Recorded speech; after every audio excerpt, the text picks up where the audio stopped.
ملوخية على الطريقة الشامية من أطيب الأكلات بالشتا. تابعوا الفيديو حتى تشوفوا كيف عملتها. هلا المكونات اللي راح احتاجها عندي هون ملوخية ورق، هلا راح اغسلها، وعندي كزبرة مغسولة منيح ومفرومة ناعم، وليمون وتوم، وراح احتاج لدجاج وسمنة وماجي. الدجاج انا هون منظفته، انا الدجاج نظفته وهلا على الغاز راح اسلقه قبل ما اعمل الملوخية. هلا انا هون عندي حطيت كمية منيحة من السمنة، راح استناها لتدوب واسقط عليها التوم، راح اقلي التوم قبل ما اسقط عليه الملوخية. عندي دابت السمنة، راح اسقط التوم عليها. التوم قطعته انا بهذا الشكل، فيكم تقطعوه باي شكل انتو حابينه.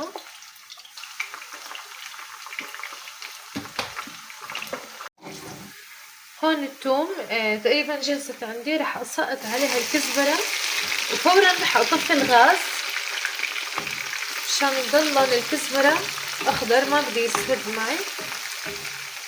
هلا راح اشيلهم وراح اسقط بنفس المقلاة الملوخية. هيك صارت عندي جاهزة، قدحت الملوخية، شايفين ما احلى لونها. هلا راح اشيلها وان شاء الله اسقط الملوخية بنفس المقلاة اللي قليت فيها الثوم والكزبرة.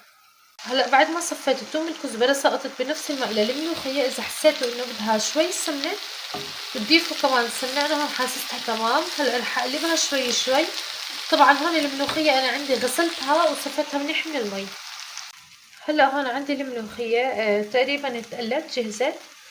رح اسقط عليها الدجاج بعد ما استوى نزلته بهذه الطريقة.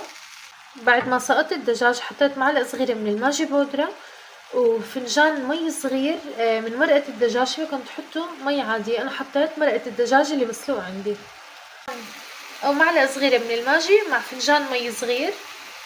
وهلأ رح اسقط عليهم الكزبرة والثوم اللي قليتهم قبل بوقت. واخر شي رح سقط عليهم عصرة ليمون. الليمون اختياري قد ايه انتو حابين. بعد ما حطيت الليمون رح اتركها تقريبا 5 دقايق لتنشف ميتها، وهيك بتكون جهزت الملوخية. وهيك صار أطيب صحن ملوخية جاهز. بتمنى إذا عجبكم الفيديو وعجبتكم الوصفة تعملوا لايك وشير واشتراك بالقناة.